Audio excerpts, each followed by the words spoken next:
Welcome to this week's episode of Being Human. I'm here with Guy Felicella. Guy is the recipient of the 2021 Courage to Come Back Award. He spent 30 years in a cycle of gangs and addiction and in and out of jail and treatment. And now, extraordinarily, he's completely transformed his life. He's 9 years, nearly 9 years sober.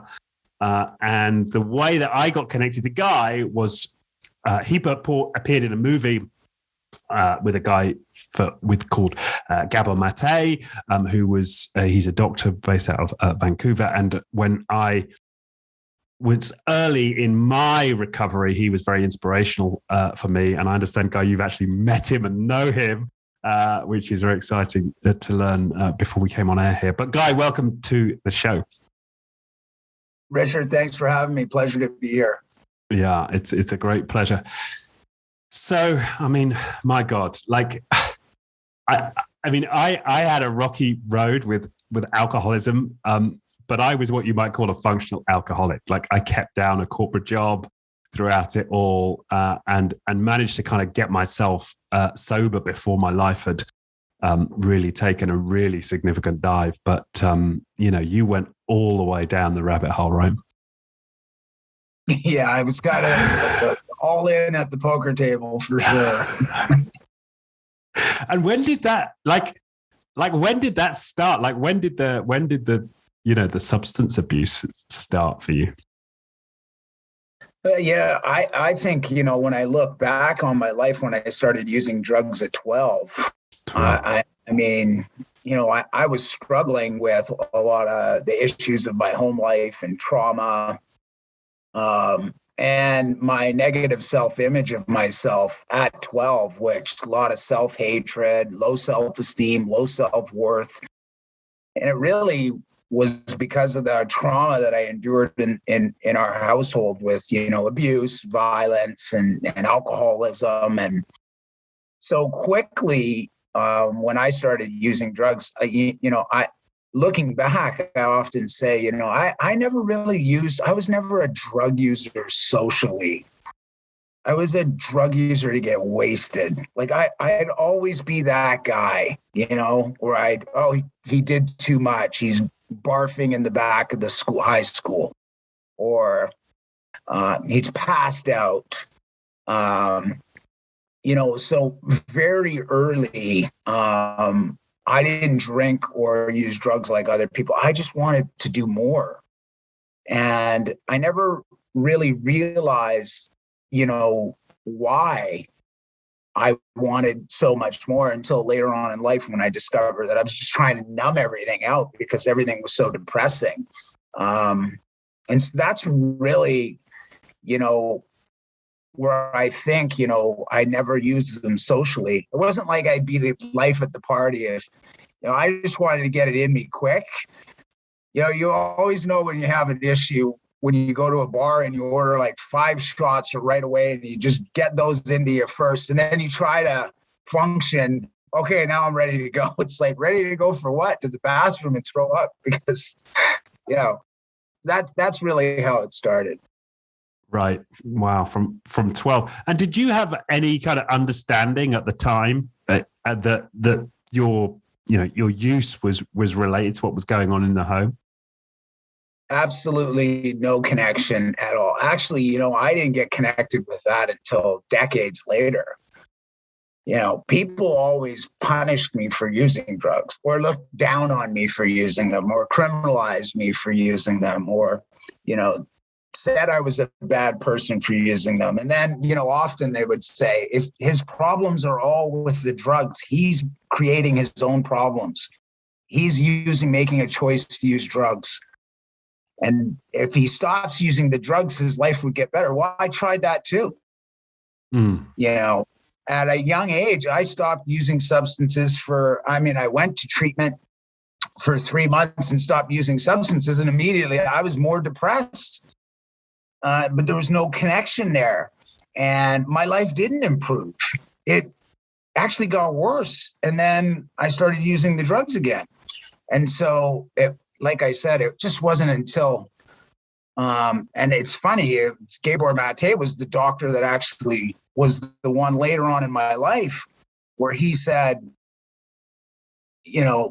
are you enjoying yourself? And I'd been homeless for decades now. And I said, God, no, I'm like struggling. And he says, I don't think your problems are the drugs. I think there's a reason why you use the drugs the way you do. But he was that first guy that popped something different in my head. And I said, well, that's what everybody's been saying my whole life. I'm the problem because I use drugs. And I remember him just saying, well, tell me about your childhood. And I couldn't even speak a word.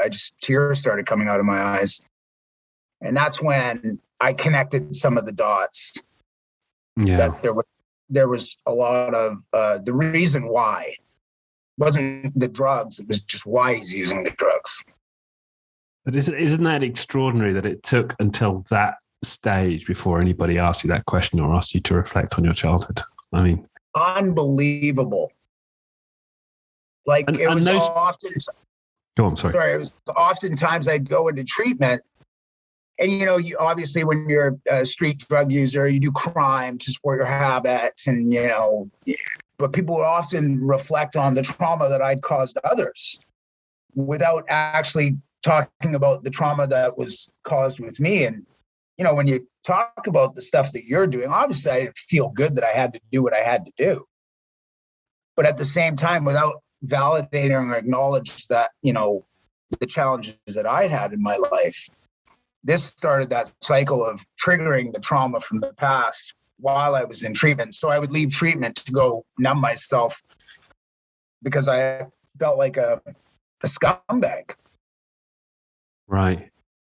So that was the focus on the treatment. It was trying to have you look at how you were harming others, not how you were harmed. Yeah. And you know what? It takes, in 3 months, you're not even going to scratch the surface on the trauma that you've gone through. And if substance use disorder or addiction is the root cause of trauma, then we just don't do nearly enough to start with addressing people's trauma for them to receive the help and support they need. Yeah. And that, that's absolutely right. And for me, one of the purposes of this show is to encourage a trauma-aware world, right? And it sounds like you just experienced decades of I suppose of a support system that was just simply not trauma-aware. Yeah, and two, being trauma-informed is one thing. That doesn't address trauma. Yeah. And so, what? I'm sure there's a ton of juicy stories from that time on the streets, but I'm just like immediately interested in like, so you had that initial conversation with Gabor Mate, you started to cry, right? And then how did it progress from there? Like that sounds like the beginning of you comprehending that there was something back there you hadn't been looking at. How did it unfold from there? Yeah, well, it definitely made me think, and then too, I was diagnosed with ADHD and a mild comprehension disorder similar to dyslexia. And, I just always felt that I was stupid. You're never going to share with people that you actually feel that way inside, right? But, you could have a conversation with me and I honestly couldn't connect the dots sometimes. I would just nod in agreement, but I wouldn't know. I couldn't filter the information. And when I was diagnosed, that kind of connected the dots too as well, because I remember sharing with the specialist that I just often felt stupid my whole life. And her response was, no, you've gone through this with no support for decades. And it's pretty evident to me of why you would use drugs. There's just no support there for the underlying issues. And, I think, trauma has just kind of followed my life. Like, at the age of 14, I was made a ward of the courts, which meant, my mom went to court and gave me up to the province, at 14, when you actually, at 14 years old, you don't really understand what that meant. I didn't understand what war to the court meant. I remember the probation officer explaining to me that you would not be allowed to go back home and live there anymore. It was basically the abandonment. And then my mom blamed all the issues that were happening inside the household on me. So if you're 14 and you're carrying a heavy burden of believing that the reason why mom, dad, and everybody else in that household is the way it is because of me. And that was the crushing moment in my life where people often said, hey, he's a bad guy. He does things that aren't good. And when you're often told that you're the bad guy, you're going to show him the bad guy. And I did, I really developed a tremendous amount of anger towards and resentment towards my mom for that. And it took me a long time to actually let that go. But at 14, it was crippling. And that's when my journey dove headfirst into heavy substance use. Right. So it started at 12 and then accelerated at 14 when you were made. And then, I tried many times to get, my life together even after that. And I would have some moments of sobriety, had a relationship with a beautiful girl, was living together, trying to do things in society that were somewhat, the social norm. But deep inside, I just had this tremendous amount of sadness and pain, unaddressed trauma. And so I'd start using drugs, and everybody's life that I came into or they came into mine, I burnt it down to the ground. I didn't, burn bridges. I blew them up. And I just I was like a tornado. It was almost like, nobody should be around me because bad things do happen, and so, you reflect back on that, and the trauma that was never addressed or went unaddressed was really the deep-rooted stuff that was very painful for me to try to function normally in society like everybody else. I just had to use drugs to function. Yeah. And that makes complete sense. If you that pain is constant, and this is the misconception with trauma. It's somehow, it happened, and what's that injunction? Or leave the past in the past. Let bygones be bygones. Well, the body can't do that. Physiologically, we're incapable of doing that. It's in us. It's in us. And one thing with trauma is that the human body can only absorb so much of it, whether it's physically or mentally. If you don't get it addressed, it will come out and impact you negatively. And that helped happen in my life. But when you're not developed any coping mechanisms as a young child, and you have a verbal assault of abuse, not only from others, but from yourself, I mean, listen, that in itself, I'd often say this to people, I would rather be punched in the face and beaten up than the verbal assault from others, because that was the part that just I could never get over. Yeah. Well, you can dust yourself up to some extent after a physical beating, but that if that internal, monologue just goes on and on and on and on, the bruises can heal. But if the self-verbal self-attacks on the inside continue, it's you can't escape it. It's ruthless and it's relentless. Like, I needed the volume in my head to turn down, and drugs did that. When it's screaming on a 10, if I can get it down to 2, then it's manageable. But you see, there was no getting, the volume would completely go back up again and you just keep going back and forth. It's not like it doesn't address or change anything. All what it does is gives you the ability for a moment to actually be free from it. But then at the same time, everybody else in society is looking at you like a piece of garbage because you're using these drugs, but don't understand the reasons of why you're using them. They just think you're a piece of garbage because you're out there breaking the law every day. But they don't get the fact like hey, I'm a human being dying inside. And believe me, you pointing fingers at me doesn't help me. My negative voice, you don't have to point fingers at me. I already have a voice in my head that's crippling. I don't need any more from, society's peanut gallery when you haven't walked a moment in my shoes, because if you did, you'd probably be doing the exact same thing that I'm doing. Yeah. Or maybe worse. You might have just ended your life. Yeah. Yeah. I mean, you're just doing what's natural, right? We're all seeking to move out of pain, and drugs or alcohol or other ways of acting out are the ways that we can do it. Is a perfectly natural, logical response to what you're feeling inside.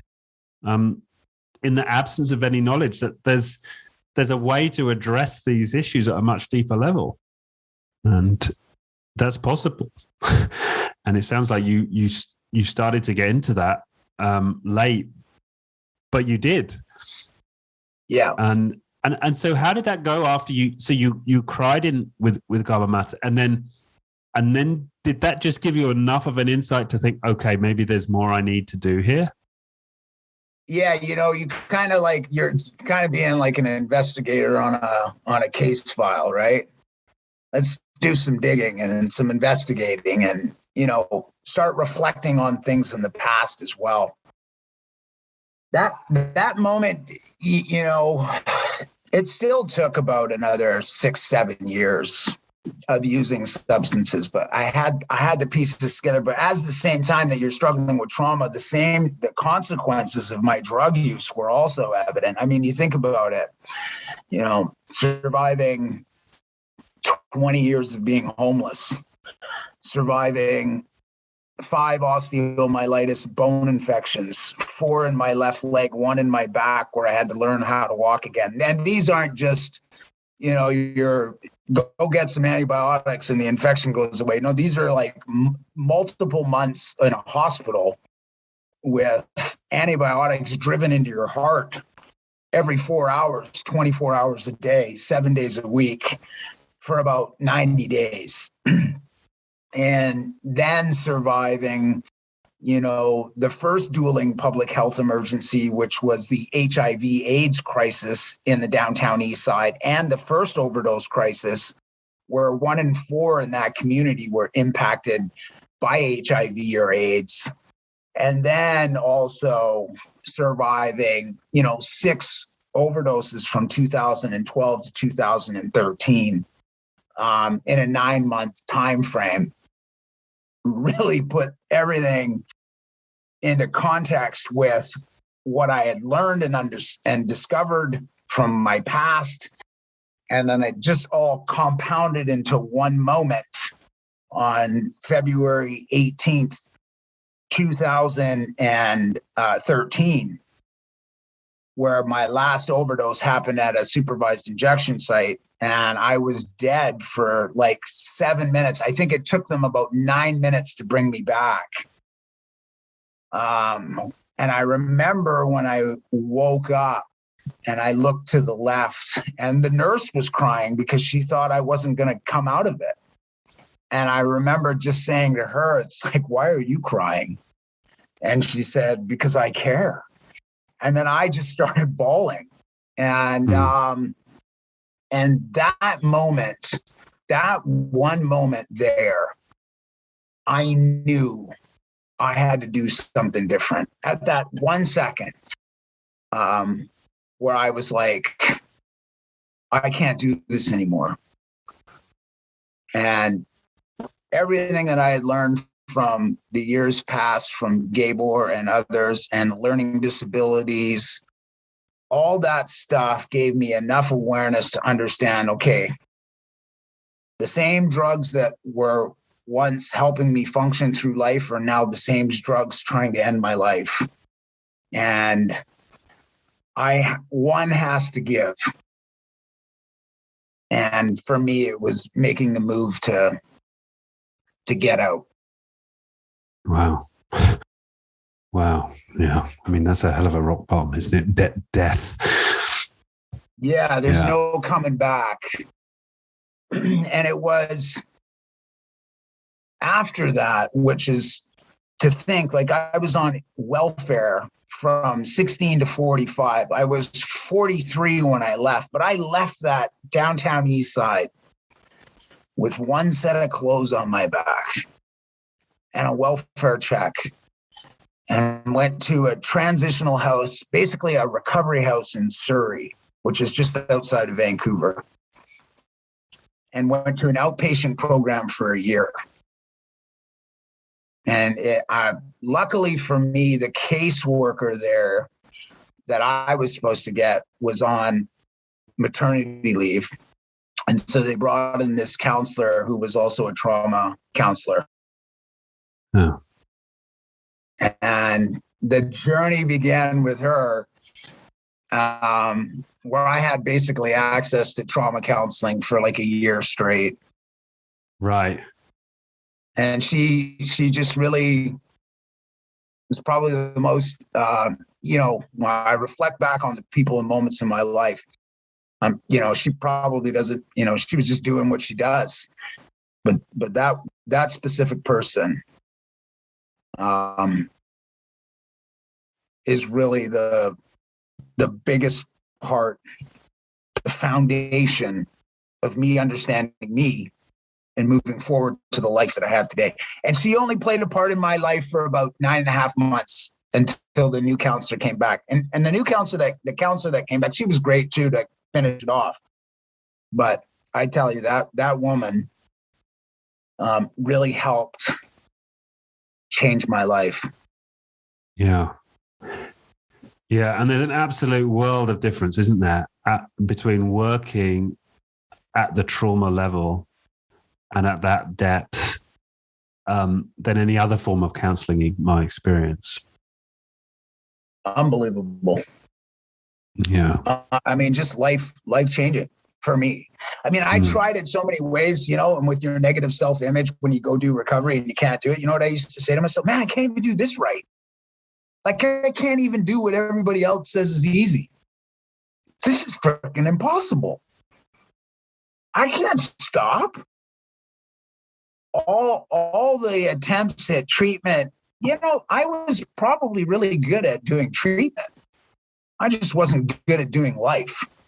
And in the end, it really, once I discovered that there was, for me, I was holding on to a lot of resentment, a lot of anger. I'm drinking poison and expecting it to kill everybody else. And I tell you, I was holding on to that. And it's weird and strange often how you'll hold on to something that's so ugly because it's familiar and it's comforting, but it's killing you. You won't let it go. It almost feels like it's like all you got. I can't let this go. Yeah. And we'd rather, suffer, right, over the long term than to feel any of that acute pain that's deep down, right? And no, I'm just gonna suffer another 10 years doing this. Yeah. I mean, there are people in my immediate family who died alcoholics. They went their whole life suffering in alcoholism, and not once were they prepared to lift the veil and ask the question, why am I drinking like this? But it sounds like that count. Well, it started with that realization with Gabor, and then this counselor. So I'm intrigued. How did she work with you? Yeah, I mean, it was there was groups. Obviously, there was groups, but there was the one-on-one was really good, and she made herself available. And I think she realized early on, when I started to open up to her, she realized early on, like, hey, this is a guy that's gonna need some support here, and she was just there to be supportive. So I could walk into her office, and if I was having a frustrating day, I could rant and get angry, and And then she would bring me back to like, you know, like, is it really this person or is it something that's triggered you from your past? I'd be like, I don't know. She goes, well, who does that person remind you of? I was like, oh, you know, you start reflecting on that. And I was like, yeah, it's probably like my mom, maybe my dad, maybe my sister, maybe the bully at the high school. You know, it's not, and she was just very good at guiding me. And then making me see the other side of things too. You know, I'm sharing my story, but I don't know the story of the other person as well. So, you know, oftentimes, you know, when you're a person struggling with trauma, you'll pass on that trauma. You know, it's very interesting that it became something I could no longer hold on to. I just couldn't do it anymore. I just made a promise that I'm just going to do some good, man. I'm just going to try. And you know what? I mean, dramatically how you have to change things. You know what? I used to swear like a sailor. Every second word used to be a swear word. And I remember her saying to me, you know, you've said the F-bomb 35 times. I really don't even know what part of the story we're at. So she's got a sense of humor. Yeah. And I was just kind of like, yeah, I probably swear too much. And she said, yeah, but you know, you can work on that. And I said, you know what? I want to work on that. Because she said, Guy, she would say, Guy, you're very articulate when you want to talk.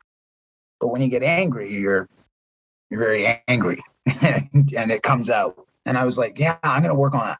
And I swear, I stopped swearing completely for, you know, maybe every once in a while one might slip out here and there. But somebody, and I often say, you know, oftentimes when you're on the journey, I'm like, does anybody really know that I don't swear? But it was funny. One day I said that to myself, and then later on that evening while I was at work, I was working at a treatment industry place, and one of the clients came up to me and and they'd been there for about 9 months. And this was a long-term treatment place. And he was like, I've never heard you swear. Is there a reason? And I was like, well, you're the first person that's ever said that to me. I go, yeah, I know. And I actually told him, I said, yeah, I swore so much in my life. I just had to kind of, and they were like, yeah, I'm going to try that too. And I was blown away by it because I don't think really, you know, often think people don't really pay much attention, but some do, right? Yeah. Oh, yeah. Yeah. Yeah. Yeah. She and this woman, she sounds, so it's as if she's doing two things. She's helping you to step back into your past, and she's kind of being a champion at the same time, allowing you to see a version of yourself that's that's more positive and that may not be easy for you to grasp onto. Is it something like that?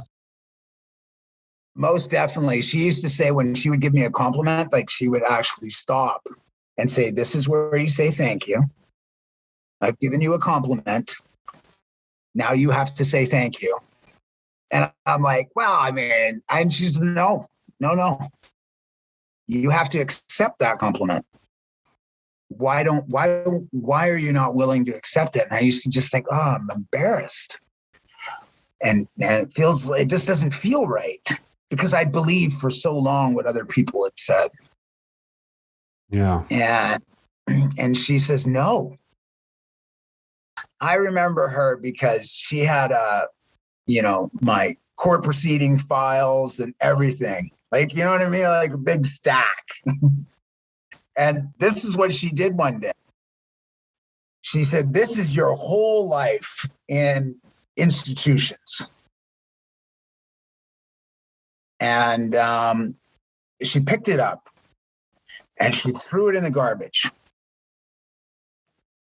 And then she got a new file and she opened it up and she put one piece of paper in and she wrote, Guy has a new outlook on life. He is a changed man. The past doesn't reflect the man sitting in the chair next to me today. Mm. Man, did that. I was just like, unbelievable. When she threw that in the garbage. And she says, that's where it's going. This is it. Leave that there. It's gone. It's not you. And it was almost like freedom. Where somebody, I had realized that the comments that now she was saying were true. Like I believed because she believed. Yeah. You believed because she believed. She held a belief just long enough, right? That you could kind of reach out and grab it. And once I started to believe, man, oh man, did things change. You know, from a guy that never had a job from the age of 16 until pretty much 45. Like nothing. You know, and then somebody hired me to work with others. You know, wow. which really made me just like, you want to pay me to do what I already do? Yeah, we want to pay you. You know, it's like, oh, that's brilliant. Right. And so there's this duality here, right? You're building your identity around a new set of beliefs, but you're still prepared to go back and look at the past and, you know, how's this guy or girl that's triggering me? How is she a reflection of my past? What's this, you know, how's this familiar? So how does that balance work? Like, did you tend to focus more on, you know, looking back and resolving that stuff, or did you tend to sort of build more around the belief? Yeah, maybe a little bit of both. You know, where I really got success on the past was with EMDR therapy. So reprocessing the brain of the past trauma, dealing with the deep-rooted emotional triggers, and then letting it go. Was the ability for me to actually move forward with the future. And believe me, this doesn't go lightly to say that there's a lot of the times too, you know, my own mother doesn't agree with me talking about what happened. Mm. You know, I mean, literally to the point where my sister had to call me and say, you have to go and talk to her. And I did. I met her up for coffee and we talked and basically continued to blame me for the past. You were a bad kid. You wouldn't go to school. You wouldn't listen to me. Didn't talk about any of the issues. This is why this happened, you know, and I had learned so much. It's kind of like standing up against that kryptonite and saying, absolutely, you're not going to gaslight me. And oftentimes she would say, well, look at your brother and your sister. They're very successful people. I said, yeah, that's great. But trauma impacts people differently. Just because those two turned out to do well in society doesn't mean that what happened to me shouldn't be validated. And we were going back and forth in this conversation, and I just stopped her and I just said, Mom, listen, if what happened to me was happening today, you'd both be in prison. And she just started to cry. And I just said, I don't blame you. I understand you had to protect yourself and protect us, and you had a lot going on. But at the same time, I'm moving forward. Don't tell me how I remember certain instances or how I should have remembered them. Really, what my mom was trying to say is that she's just very angry that I'm outspoken about it. And I said, I don't do it to put any pressure on you. She says, yeah, but people now know. I said, but they already knew anyway. Yeah. It's like, and so we have a surface relationship, basically. Yeah. And it's really the difference is that I've changed. And unfortunately, she hasn't. And still the the same person that cares more about what other people think, the social status in society, than kind of having the humility to accept help. Yeah.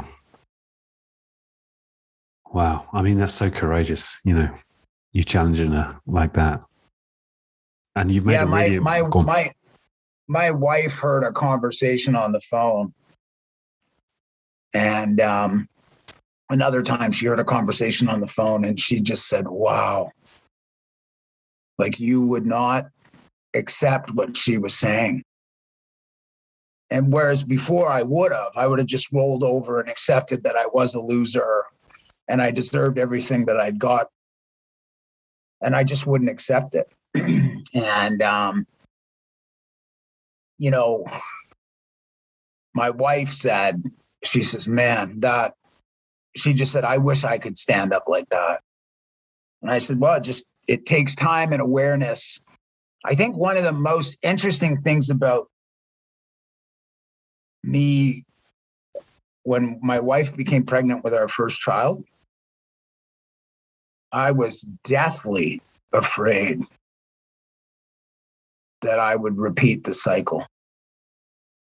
I mean, I think there's no more fear in my life at that moment when she told me that she was pregnant. I thought immediately, like, I really have to do some heavy lifting here. And the great thing that's happened is the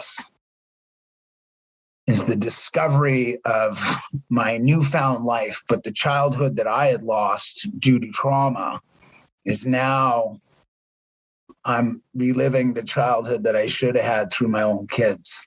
And it's kind of like that circle where you get back there and it feels so innocent again and beautiful. And Christmas, especially around this time, was a very lonely time for me for many years. And now having a family and 3 young children and seeing the joy on their faces, man, Christmas is okay again. Wow. Yeah. Yeah. Yeah. And I can imagine when you're homeless looking at families, that must have seemed like an impossibility, was? Oh, I mean, just let alone, I didn't even think that, I didn't even think I could ever have children after all the drugs that I used. I mean, I didn't think that was a reality. So,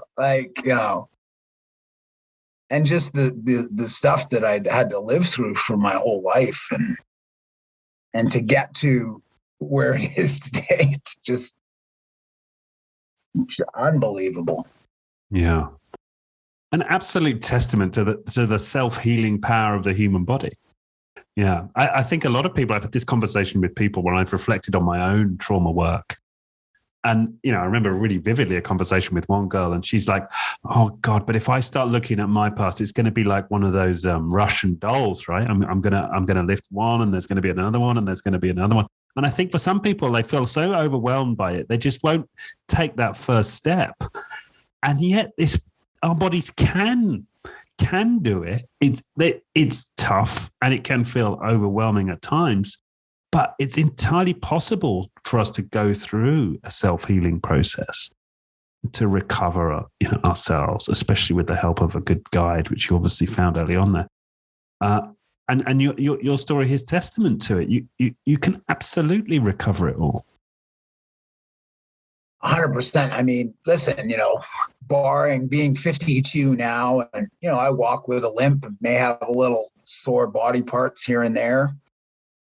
But even doctors in medical science just marvel. They're just shocked.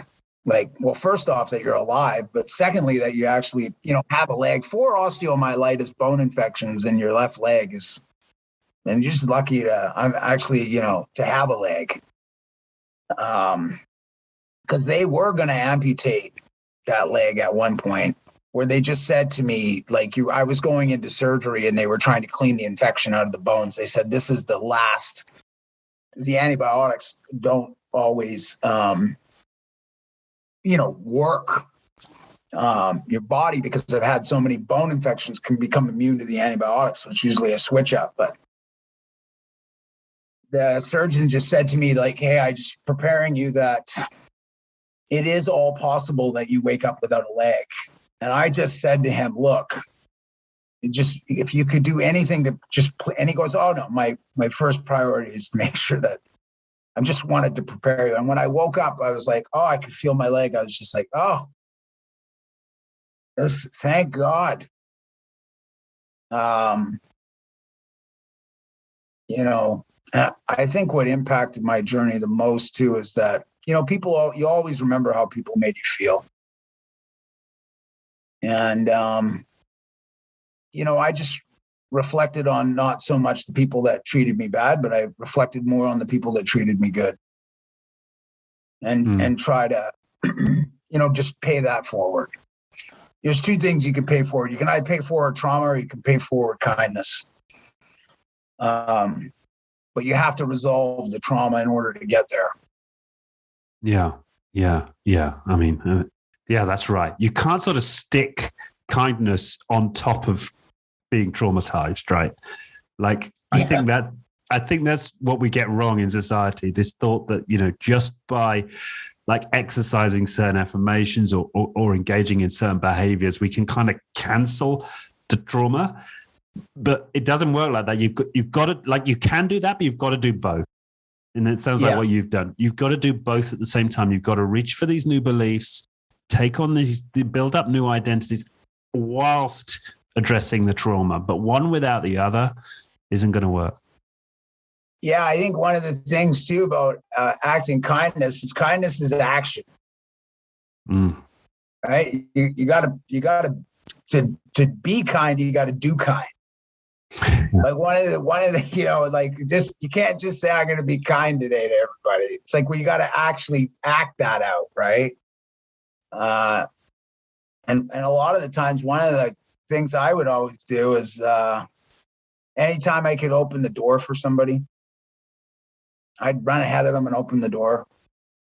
It's that action and that practice that really starts to shift things for you. It's like, not only am I going to say I'm going to be kind, I'm actually going to do kind works. And I think one of the biggest impacts in my life is paying it forward. Man, is that it just feels good. Yeah. But at the same time, you have to resolve a lot of the issues that you've struggled with for so long, because I think change happens in a moment. I think anybody that has the desire or the willingness to change, that part change is like immediate. But the process is changing the circumstances and applying action to the change. You've made the decision that you've got to change, that you want to change. That happens immediately. But the process of changing is the work. And that's a journey, and that takes time. Yeah. And then the process catches up with the moment. Right. Yes, a good way And of once explaining they it. hit together, once they collide, boom, on the same immediate impact together, I tell you, you are a changed person. Yeah. Yeah. And for those listening on the trauma processing side of it, you mentioned the term EMDR. And so for people who are not familiar with that, could you talk a little bit about, what that is and how you've used it? Yeah, very strange. When I people always ask, like, what is EMDR? And I'm like, yeah, what is EMDR? So you can do it with a light. So it's like a beam that'll go back and forth and you follow the beam, and you have your trauma therapist there and you pick a moment, one of the most traumatic moments in your life. And you just follow this light back and forth, and they stop you. And what it does is, I don't know how it does it, but what it does is it reprocesses the brain. The event occurred, but what makes it so it's toned down a lot. And you can do it through rapid eye movement, or you can do it with vibration of the hands, or you can do it with sound as well. And it's basically like it beeps in each ear, or it vibrates in each hand, these two hand devices that you have. But I always found the success with the eye movement. Where I just felt like some of the stuff that we were dealing with in my past, and we did the one where I was 14 and my mom made me the ward of the court. And that was the one that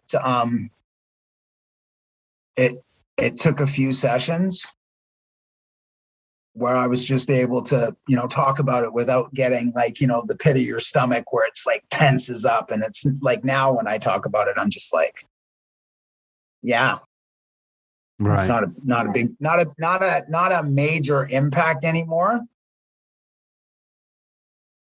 That's where, and even my wife said when I was doing trauma EMDR, I came home one day from therapy and she said, why are your eyes so clear?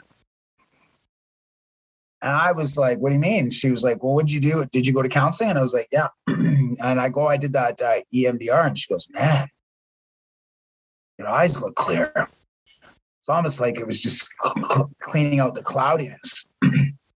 That's how I kind of describe what EMDR does, is it just gives you the ability to move forward. And then when it's like, I look back now, when I think about it, I was just like, man, we hold stuff for so long. And I look back and just think, wow, that was like the pit of my stomach would, get so tight and negative. My head, I get a headache. And now it's just, I can talk about it and feel the resolve. But it's a great, that in the tandem with trauma therapy, like going back and forth and doing both, like having a talking session I think with EMDR, you have to do multiple of them in the beginning to get it going, to start continuing with the reprocessing, and then you can go into the conversations as well. And that combination has really just shaped my life to what it is today.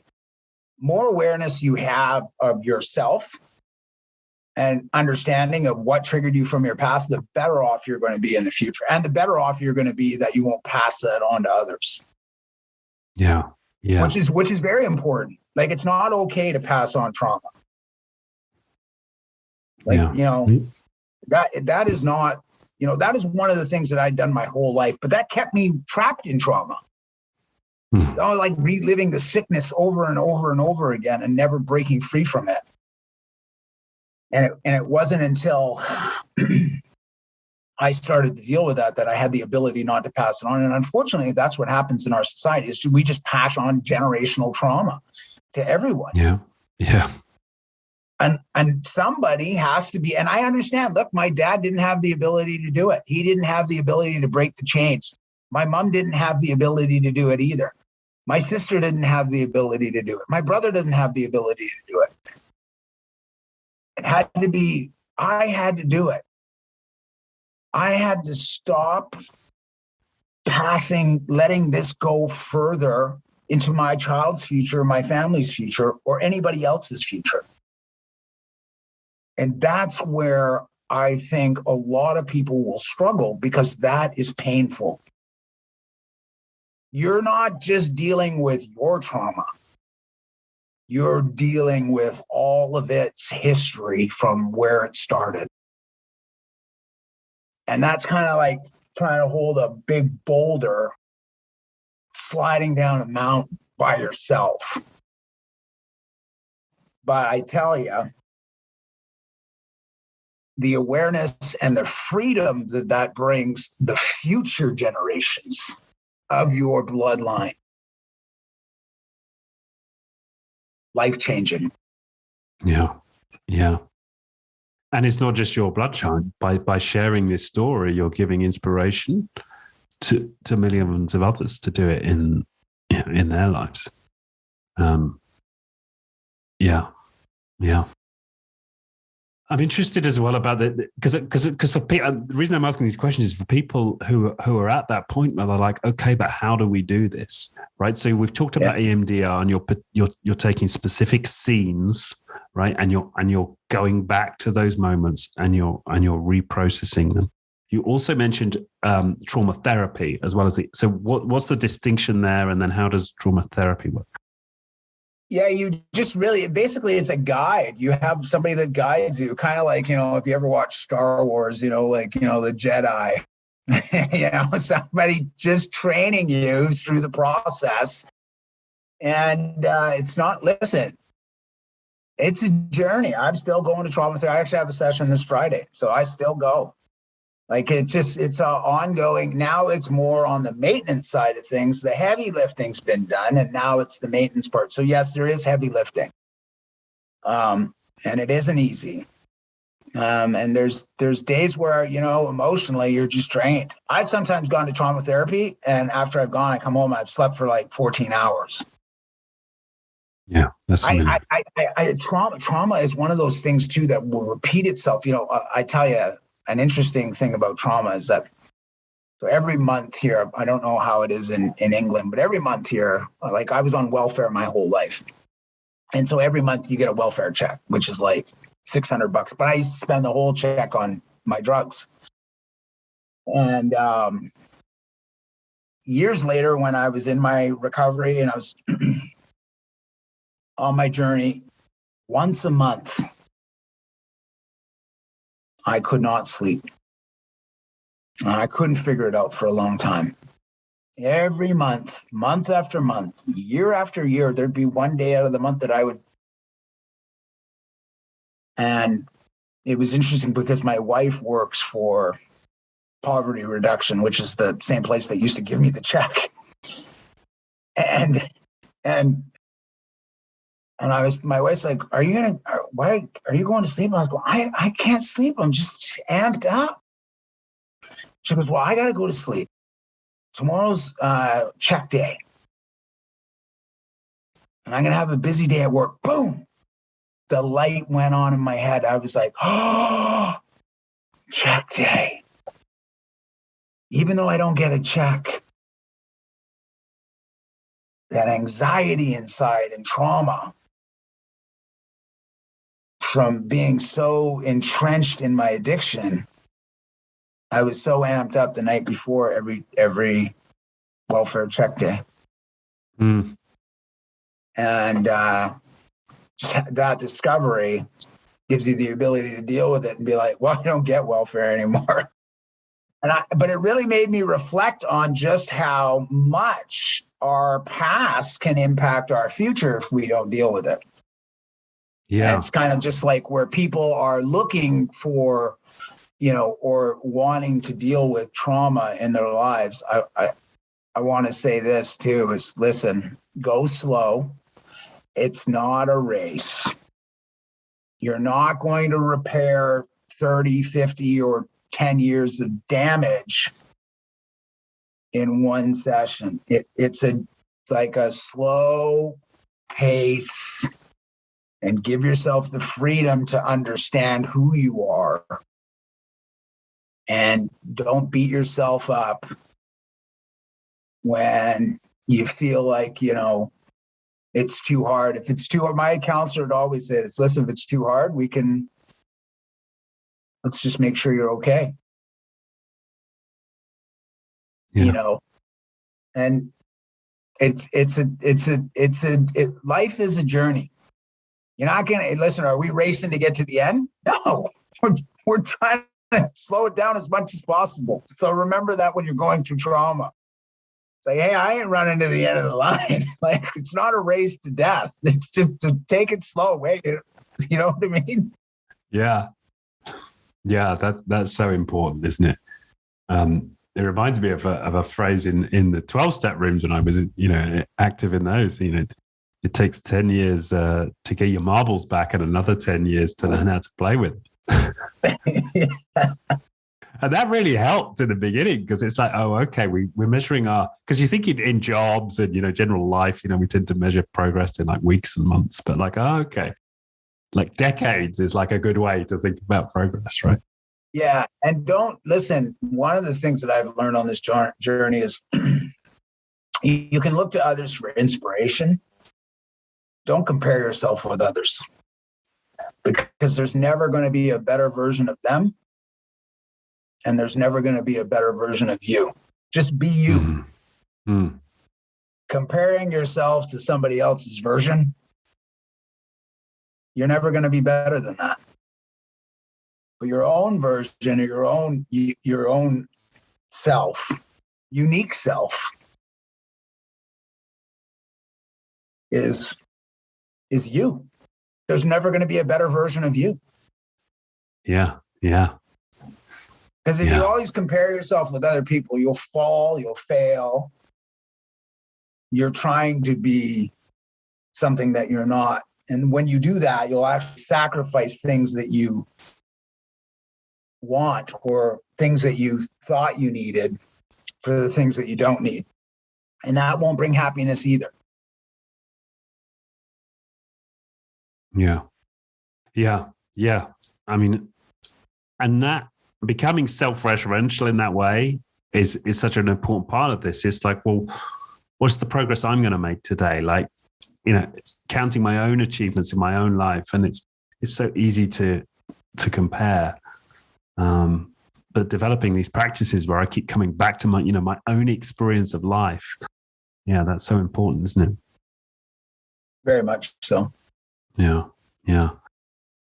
Wow. So yeah, this is just such powerful stuff.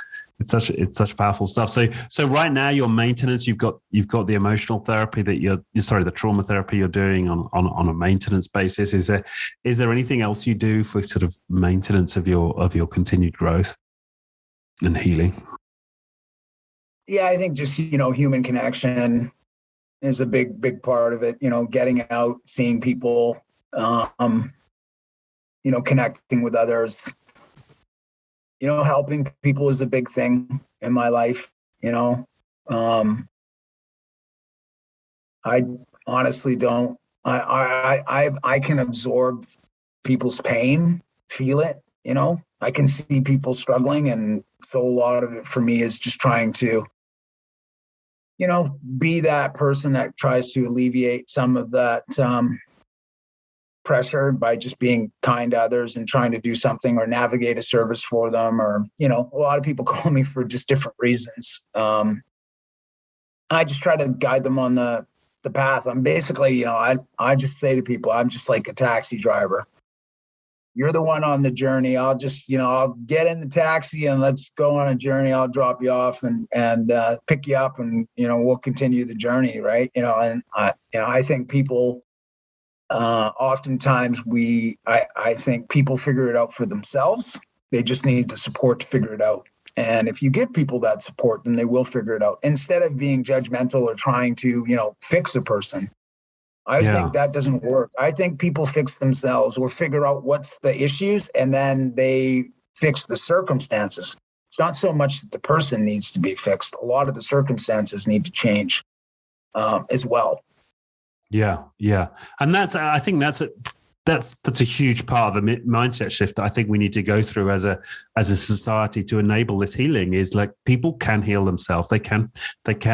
We just need to guide them, and we've got to get over this idea that it's up to us to give people solutions or to tell them how to be or what to do. We can be there for them as they figure it out themselves. Yeah, yeah, 100%. Yeah. And something I'm really getting clearly out of this, and there's something I have to be completely honest here, I've not put a great deal of focus on my own recovery, and that's this being kind, rather doing kind. But that's coming through loud and clear, like in your messages. Like that's a huge part of your journey here, and it's like a massive reminder for me. Don't be kind, do kind. Yeah. I remember I went in a session with a Buddhist once, and he got us out to go out into the street and pay people compliments and give them flowers. And, and I just remember that night. It's like I still remember that night, like 15 years later, just how great I felt. Like, we're doing guerrilla kindness. It was, to develop that as a practice. Like I could see what a difference it would make to my life if I really took that on, like as a conscious, like, okay, do kind every day. Yeah, it takes a lot of energy to be negative. Really doesn't take that much to be positive. Yeah. A lot more goes into being angry. It's like I get a sore neck, back, leg, it's like, this is not happening. Stomach ache, blood pressure. I mean, it's a lot of work to go into be negative all day. Yeah. Oh, yeah. Tense. Yeah. It's very tense. It's like, let's relax. Be and kind. I think oftentimes too, what happens with trauma is trauma buries the stuff that you used to love. Like one of the things I used to, you get wrapped up in addiction and trauma. It takes away the stuff that you used to enjoy. For so long, I used so much drugs. I didn't even realize that I used to enjoy watching sports. And I remember one time I was walking by a storefront and they had the Super Bowl on. And I'd stopped and I looked and I was like, oh, wow. And I stood there, like kind of memorized at this TV for about 5 minutes, just watching a couple plays. And I was like, man, I used to watch that. Like Sunday used to be a ritual. I watch football on Sunday. And, drugs and trauma took that away. But you can find that again. Yeah. Kind of like reaching in the... Yeah, you have to discover what you used to once enjoy, because a lot of the times we bury that through drugs, alcohol, and the root cause of that trauma and suppressing that. We spend so much time trying to keep the trauma away that we lose the things that we loved. Yeah. Yeah, we kind of learn how to get high at the expense of feeling joy. I mean, they're so different, aren't they? Yeah, and it's that artificial high. Yeah. Because it's not a reality. It's not a real. It's artificial. Anything artificial is kind of like that goes away. Yeah. There's got to be something where you look, instead of having that artificial high, where you could just be high. Yeah. And too, also too, I've discovered too, so don't get too high, just don't get too low. Yeah.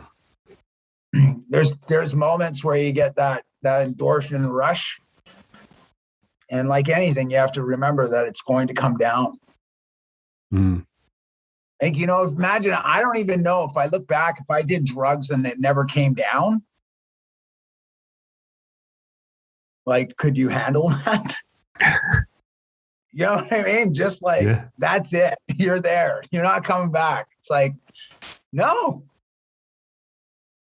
I don't know any drug user that would say, yeah, I just want to stay high.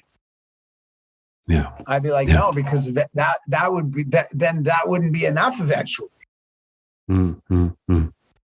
Yeah, we just got to return to this ability to connect into our feelings and just honor them, whatever they are. Right? If it's sadness, if it's anger, if it's fear, if it's joy, it's learning to embrace all of them. Yeah, and it's okay to be angry, right? Yeah, exactly. I mean, that's the paradox here. It's like, certainly in my recovery, it's the more I've learned to embrace anger, acknowledge it, understand its origins, like be in it, the easier it's become over time to like let it go and dissipate it. Yeah. Yeah. I agree. Yeah. Fabulous. Well, I could talk to you. God, I'm sure we could talk for hours. But talking about being kind, it's getting on here, and I know my partner will appreciate me getting home to help with the boys. So, wonderful stuff. Thank you, Guy. I hope this resonates with some people out there, and it give them some inspiration to do the work themselves. And you've certainly inspired me to, probably expand some areas where I could probably be, doing more work around the kindness, especially. Yeah. I think we can all do better and be better as people. I just think we have to for future generations. And thanks for having me on, and much appreciated, my friend. Yeah, no, thank you. And I know that you offer your services as a speaker. So we've got the guyfelicella.com. We'll put a link to that. That's Guy, and the Felicella is FELICELLA.com. That's Guy, FELICELLA.com. For anybody out there who's interested in taking you on as a speaker. Yeah, and they can also my Twitter is just at Guy Felicella. If anybody can reach out there too. My DMs are open as well. So brilliant. Awesome. Well, thank you once again. What a wonderful conversation. Really appreciate it, Guy. And good luck with the rest of the journey. I mean, Thanks, the kids. Pal. You too, man. Keep in touch. Right. I will. All right. Thanks so much. Cheers. Bye. Bye-bye.